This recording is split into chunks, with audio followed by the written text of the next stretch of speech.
In the 13th century, the world trembled at the thunder of Mongol hooves.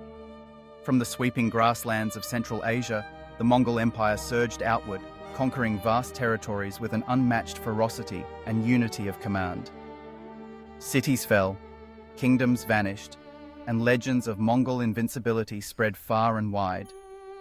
Yet, on the jungled, rain-lashed coasts of what is now Vietnam, a small kingdom under the Tran Dynasty would become one of the few to resist and repel the Mongol tide, not once, but 3 times. The story of the Tran Dynasty against the Mongols is not merely one of battles and sieges. It is a tale of ingenuity, resilience, and the enduring spirit of a people determined to defend their homeland no matter the odds. The Tran Dynasty emerged in the early 13th century, a time of shifting power and internal strife within Dai Viet, as Vietnam was then called. The Tran leaders, most notably Tran Thai Tong and his successors, inherited a nation that was both vulnerable and formidable. Their capital, Thang Long, present-day Hanoi, was a thriving center of culture and commerce, but the kingdom's independence was constantly threatened by its larger neighbors to the north. In 1257, the Mongol Empire, now under the rule of Mongke Khan, set its gaze southward. The Mongols had already subjugated the mighty Song dynasty in China and swept through much of Asia. The Mongol generals, seasoned by years of relentless conquest, expected little resistance from Dai Viet. Their demand was simple: submission and tribute, as befitting subjects of the Great Khan. The Tran court, however, was divided. Some advocated for a diplomatic submission, fearing annihilation. Others, led by the resolute Emperor Tran Thai Tong and his brother Tran Hung Dao, urged resistance. Ultimately, the decision was made to stand firm. The first invasion began with the Mongol general Uriyangka Dai, leading a force of seasoned warriors into Dai Viet. The Mongols, renowned for their mobility and terror tactics, swept down from the north, capturing the capital within weeks. The Tran court evacuated, retreating into the forests and marshes, their whereabouts hidden by loyal subjects. Yet the Mongols soon found themselves in a hostile land.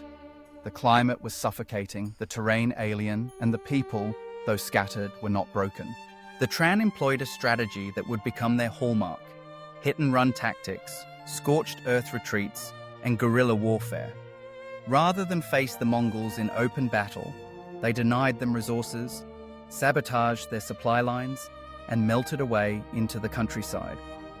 Disease and hunger, more than arrows or swords, gnawed at the invaders.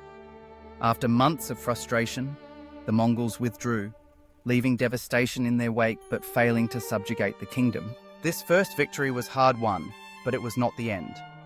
The Mongols, now ruling China as the Yuan dynasty under Kublai Khan, returned in 1285 with a much larger invasion force.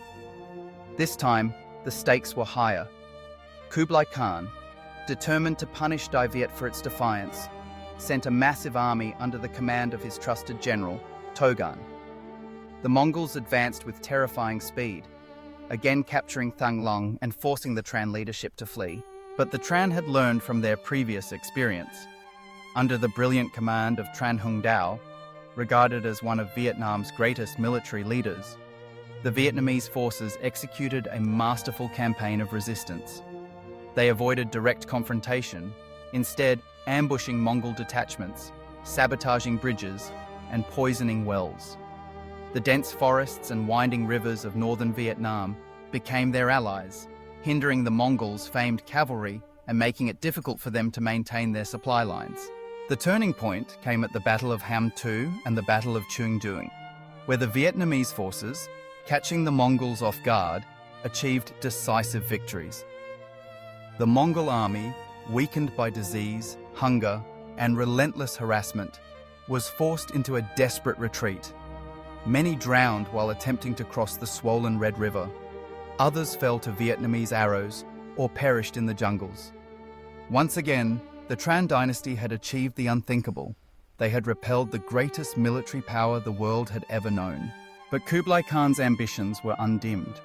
In 1287, he mounted a third invasion, assembling a colossal amphibious fleet in addition to a land army. The Mongols intended to subdue Dai Viet once and for all, this time through a coordinated assault by land and sea.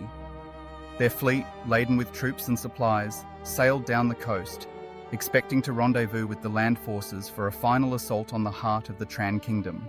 However, the Vietnamese anticipated their plan.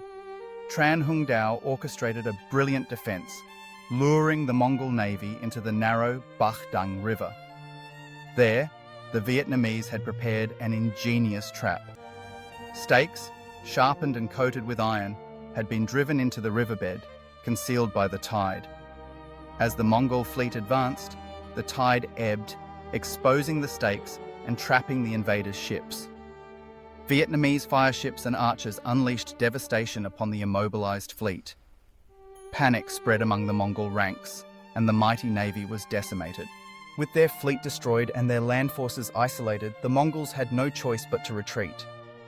The third and final invasion had ended in disaster for the Yuan, and Dai Viet's independence was preserved. The Tran Dynasty's victories over the Mongols are not only military triumphs, but also powerful lessons in the value of unity, adaptability, and resilience. At every stage, the Tran rulers and generals demonstrated an uncanny ability to adapt their strategies to the realities of the conflict.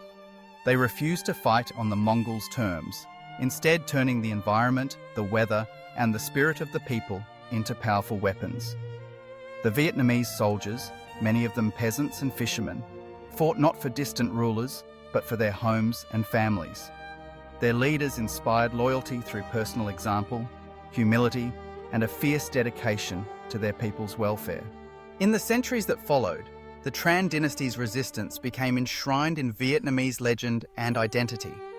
Tran Hung Dao, in particular, became a national hero, his name invoked in times of crisis as a symbol of courage and resourcefulness.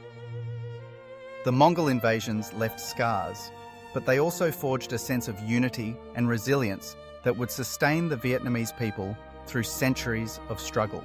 Today, the story of the Tran Dynasty's defiance against the Mongols stands as a testament to the power of determination and the enduring spirit of a nation that refused to yield, even in the face of overwhelming odds.